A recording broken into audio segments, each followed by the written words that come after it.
اب ناظرین کرام طاقتور حلقوں کے دو نکات ہیں, دو ایسی ریڈ لائنز ہیں اس وقت جو وہ ریزالو کرنا چاہتے ہیں اور جس کے وہ اہم ترین سٹیک ہولڈر بنے ہوئے ہیں. ایک تو پاکستان کی پولیٹکس میں اسٹیبلشمنٹ ایک ریالٹی ہے اور اس ریالٹی کو ہم اگنور نہیں کر سکتے. یہ انفارچونیٹ ہے یا فارچونیٹ ہے, اس پر ایک لمبی ڈیبیٹ ہو سکتی ہے, لیکن پاکستان کی اسٹیبلشمنٹ پاکستان کی سیاست میں ایک ریالٹی تھی اور ایک ریالٹی ہے.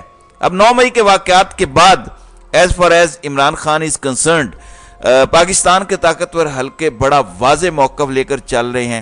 ایک یہ چیز ہے جس پر وہ ڈٹے ہوئے ہیں. سیکنڈ, اکانومی میں پاکستان کی ملٹری ایک بہت بڑی سٹیک ہولڈر ہے. ویسے بھی نیشنل سیکیورٹی پالیسی پاکستان کی جو خان صاحب کے دور میں آئی اس میں یہ بات بہت واضح طور پر لکھی گئی کہ پاکستان کی اکنامک سیکیورٹی نیشنل سیکیورٹی کا سب سے اہم ترین جزو ہے.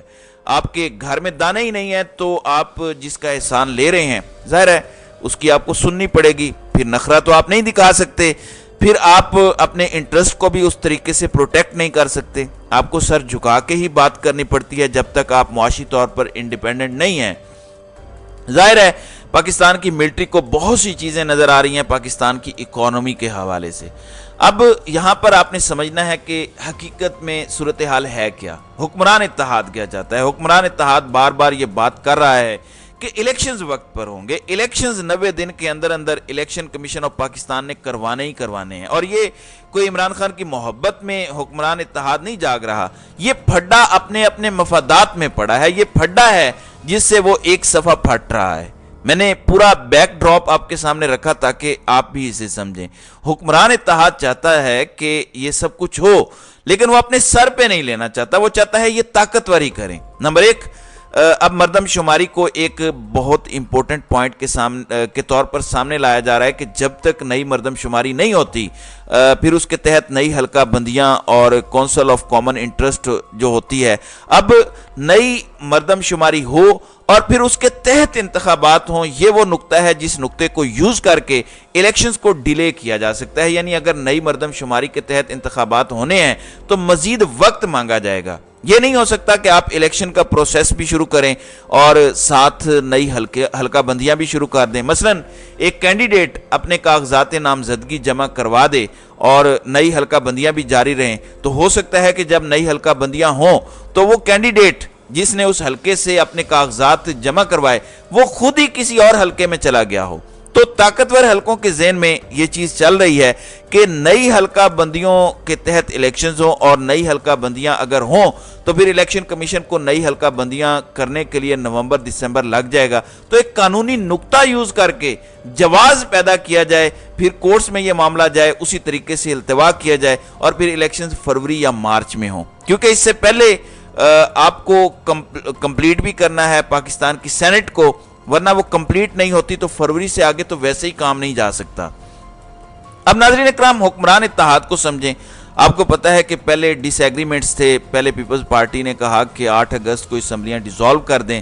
شہباز شریف نے کہا کہ 14 اگست تک ہو جائے گی ہماری مدت پوری. پھر پیپلز پارٹی نے کہا کہ اسمبلی ہم نے تحلیل نہیں کرنی, اپنی مدت پوری کرنے دیں. پھر کل زرداری صاحب کے ساتھ ملاقات میں یہ ڈیسائیڈ ہوا کہ چلیں ٹھیک ہے ہم اسمبلی کو ڈیزالو کر دیتے ہیں 8 تاریخ کو, پھر 90 دن ہمارے پاس ہوں گے, یعنی 10 اگست سے لے کر 10 نومبر تک الیکشنز کروا دیے جائیں.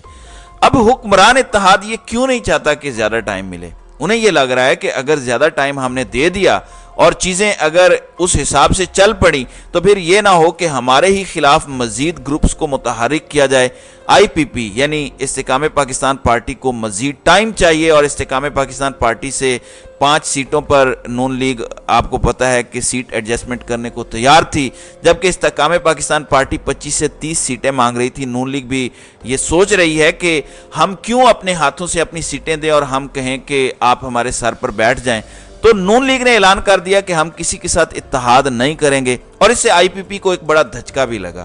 اب استحکام پاکستان پارٹی یا دیگر جو نئے گروپس بنائے جائیں گے جو کنگ میکرز ہوں گے ایز پر فیصل واڈا کہ اگلی حکومت اسی کی ہوگی جسے یہ استحکام پاکستان پارٹی, ایک آزاد جماعت اور ایک آزاد امیدواروں کا گروپ اور ایک اور نئی سیاسی پارٹی جسے وہ سپورٹ کریں گے, انہی کا وزیر اعظم ہوگا, اور وہی وزیر اعظم کو کنٹرول کرے گا گروپ. یعنی وزیر اعظم خود نہیں کر پائے گا کچھ بھی. تو اس منصوبے کے لیے کچھ وقت چاہیے۔ پی ڈی ایم کی جماعتیں بالکل بھی نہیں چاہتی کہ ان کے ساتھ ایسی صورتحال بنے، اس لیے انہیں لگ رہا ہے کہ کہیں ہم یہ نہ کریں کہ اپنا ہی آلٹرنیٹ تیار کرنے کے لیے ہم وقت دے دیں اپنے ہاتھوں سے، مطلب الیکشن ڈیلے کے چکر میں اور مردم شماری کے چکر میں ہمارے ساتھ ہاتھ ہو جائے۔ آپ دیکھ لیں کہ احسن اقبال اور رانا ثناءاللہ نے اپنی سٹیٹمنٹس میں بڑا واضح کہا کہ ہم اگر کونسل آف کامن انٹرسٹ سے نئی مردم شماری کو اپروو ہی نہ کریں تو پھر آپ کدھر جائیں گے؟ مطلب حکومت کے پاس کچھ ہفتے رہ گئے ہیں، ان کے پاس ٹائم بہت کم ہے، اور اس ٹائم میں اگر حکومت نئی حلقہ بندیوں کو اپروو ہی نہیں کرتی، مطلب نئی مردم شماری کو اپروو ہی نہیں کرتی جس کی بنیاد پر نئی حلقہ بندیاں ہونی ہیں، پھر تو الیکشن کمیشن کے پاس کوئی جواز نہیں رہے گا۔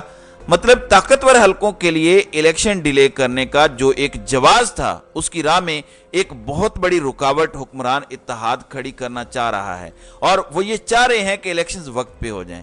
پھر ایک اور انتہائی امپورٹنٹ نقطہ ہے جسے ہم اگنور نہیں کر سکتے، وہ ہے نگران وزیر اعظم۔ نگران وزیر اعظم کے حوالے سے پہلے یہ بات آ رہی تھی کہ شاید کوئی صحافی ہو سکتا ہے نگران وزیر اعظم، پھر یہ بھی خبر آئی کہ نگران وزیر اعظم کے لیے سیاستدان ہوگا، لیکن جو منصوبہ ساز ہیں جن کے منصوبے 75 سالوں سے چل رہے ہیں، وہ یہ چاہتے ہیں کہ ایک اکانومسٹ وزیر اعظم بن جائے، اور ابھی بھی اس حوالے سے باز گشت چل رہی ہے کہ ایک اکانومسٹ وزیر اعظم بن جائے اور ایک ٹیکنوکریٹ سیٹ اپ آ جائے۔ حکمران اتحاد کو یہ لگتا ہے کہ اگر ہم اس معاملے پر آ گئے تو اس نگران سیٹ اپ کے ہاتھوں الیکشن مزید سے مزید تر ڈیلے کروانا بہت ایزی ہو جائے گا طاقتوروں کے لیے، اس لیے ہم ایک سیاسی سیٹ اپ لائیں اور سیٹ اپ میں شامل سیاسی لوگ ہوں، اس میں بے شک کوئی تگڑا قسم کا فائنانس منسٹر لے آئیں، فائنانس منسٹر کو امپاور کریں اور کہیں کہ جو مرضی کرنا ہے کرو، لیکن باقی معاملات میں اگر سیاستدان ہوئے تو انہیں طاقتور حلقے اس طریقے سے آپریٹ نہیں کر سکیں گے، انہیں طاقتور حلقے اس طرح سے کنٹرول نہیں کر سکیں گے،